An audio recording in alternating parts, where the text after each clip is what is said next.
इस कार्यक्रम में उपस्थित ओम प्रकाश सानी जी, आनंद मधुकर जी, राजीव चंद्र मुखिया जी, गोपालगंज से आए महंत प्रेम सागर साहब जी, नेपाल से यहाँ पर उपस्थित हुए हैं महंत बेचन दास साहब जी, इस कार्यक्रम में यहाँ पर उपस्थित है महंत उपराम दास जी, प्रेम प्रोफेसर दुखी दास जी, महंत रामप्रेस स्वामी जी, डॉक्टर BK गौतम जी, महंत श्री साहब जी, गोपाल सहनी जी, मीना यादव भारती जी, स्वदन सहनी जी, सीताराम जी, संजय सहनी जी, इंद्रजीत जी, महंत विजय दास जी, महंत पार्थिव दास जी और तमाम यहाँ पे हमारे माता बहन, हमारे यहाँ संत समाज के सभी यहाँ पे वरिष्ठ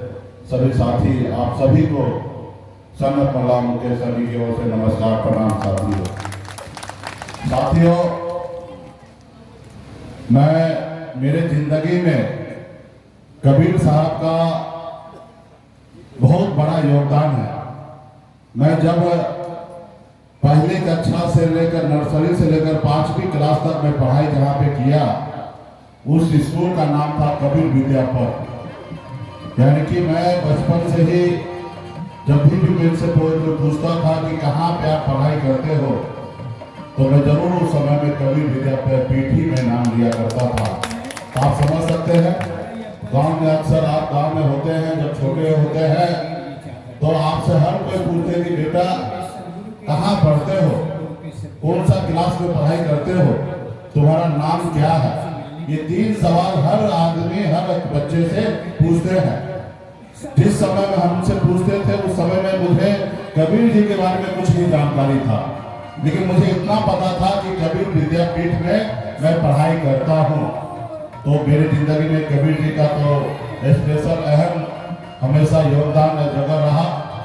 और जब से मैं बचपन से निकलकर 18 साल की उम्र में बॉम्बे जैसे शहर गया, वहाँ मेहनत मजदूरी कर अपना एक मुकाम हासिल किया, फिर मैं मुंबई को ऐशो आराम जिंदगी को छोड़कर मैं जब बिहार की ओर देखा तो मैंने देखा कि लोग चांद तक घर पर आने के लिए सोच रहा है, लेकिन आज भी इस धरती पर हमारे लोगों के लिए घर नहीं है। और फिर मैंने बॉम्बे को छोड़कर अपने लोगों के लिए बिहार में लड़ाई लड़ने लगा, उनके अधिकार के लिए लड़ाई लड़ने लगा। राजनीति से ऊपर उठकर मैं लड़ाई लड़ रहा था, लेकिन बाद में मुझे पता चला कि बाबा साहब भीमराव अम्बेडकर ने हम लोगों को जो ताकत दिया है, जो वोट का ताकत दिया है, जो काम दूसरे को कह रहे करने के लिए, वो काम तो हम भी कर सकते हैं, सिर्फ उस जगह पे पहुंचने की आवश्यकता है। और फिर मैंने वो प्रयास किया, उस जगह पे पहुंचने के लिए आज मैं प्रयासरत हूँ। उस जगह पे पहुंचकर जो दूसरे लोगों को कह रहे हैं कि न्याय कीजिए, वो कल हम भी न्याय कर सकते हैं। उस जगह पे पहुंचने के लिए आज राजनीति में हम पहुंचे हैं। लेकिन हमेशा हमारा मन जो आत्मा है, गरीब पिछड़ा दलित असहाय लोग, भूखे को खाना खिलाना, प्यासे को पानी पिलाना, यही हमारे हमेशा अंदर आत्मा में ये बसता है कि हम कितना अच्छा काम कर दे जो लोगों को हमसे भलाई हो सके।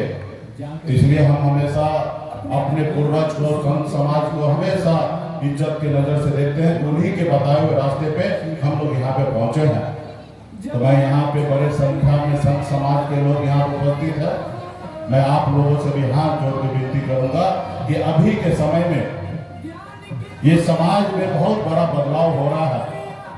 आज से 400 साल पहले कबीर जी का जन्म सनातन धर्म में ही हुआ, लेकिन जन्म लेने से नहीं होता, अपना कर्म क्या है। उनको उस समय में लगा कि पाखंड है, ढोंग है, एक लोगों को दूसरे लोगों से अलग कर रहे हैं। जब ईश्वर हमें अलग नहीं कर सका, हमारे शरीर में लाल खून है और आपके शरीर में भी लाल खून है, जब ईश्वर अलग नहीं किया, जो सांस वो ले रहे वही सांस हम भी ले रहे हैं, तो ये लोग इस धरती पर कैसे अलग कर रहे हैं। और उसी समय से कबीर जी के बारे में जितना भी मैंने जाना, उन्होंने समाज को, हर लोगों को समझाने का कोशिश किया कि आप ऐसे रास्ते पे चलिए। और वही रास्ते पे हम लोग चलते हुए आज 400 साल से अधिक हो गए हम लोग इस मौके पे चल रहे हैं। तो आज भी समाज में जरूरी है कि लोगों को सही रास्ते पे लाना। अच्छे मानवता वही है कि भटके हुए लोगों को सही रास्ते पे लाना। और आज समाज में कुछ लोग ऐसे हैं कि भटकाने में लगे हुए हैं। तो आज आपका और हमारा कबीर साहब का अगर सपना को साकार करना है, उनके विचार को आगे लेके जाना है, तो हमारा वो एक काम जो है कि जो भटक रहे लोग उनको सही रास्ते पे लाना है और सही रास्ते पे लाना है। तो यही सब चीजें हैं। शांति स्तूप आपका जो आज आपने शिलान्यास किया है, निश्चित तौर पे हम हमेशा संत समाज को, हर धर्म के हर लोगों को जो उन्होंने हमारे देश के लिए, दुनिया के लिए कुछ किए हैं, हम अम्बेडकर को मानते हैं, हम बुद्ध को मानने वाले लोग हैं, हम सभी धर्म को पे आस्था विश्वास रखते हैं। और जब भी आप हमको दोबारा जब भी बुलाएंगे, हम आपके संत समागम में हमेशा आते रहेंगे। और हमसे जितना भी जो भी सहयोग चाहिए, हम आपको सहयोग करने के लिए भी तैयार हैं। हमारा कभी भी आपका आशीर्वाद हमारे ऊपर हो, हम आपके स्तूप में भी सहयोग करेंगे। अगर बाकी जगह पे भी हमसे जो हो सकता है सारा चीज़ हम लोग करते रहेंगे। और मैं मौका नहीं मिला भी ज़्यादा समय बैठने के लिए, लेकिन मैं संत समागम बहुत जल्दी मैं अपने गांव में, क्योंकि इससे पहले हमको जब भी मौका मिलता था मैं जाया करता था, लेकिन बहुत सालों से हमको मौका नहीं मिला। लेकिन बहुत जल्द हमारे परिवार में शादी होने वाला है मेरे छोटे भाई का। उस समय मैं चाहूँगा कि संत समागम हम अपने घर पे गाँव में हम कराएं और आप लोग उस गाँव में घर पे आएंगे और आप लोग आशीर्वाद देंगे, क्योंकि हम देख रहे हैं कि आप लोग का जो है रास्ता वो एकदम हर एक इंसान को मोक्ष की ओर लेके जाने वाला है, पाखंड की ओर नहीं लेके जाने वाला।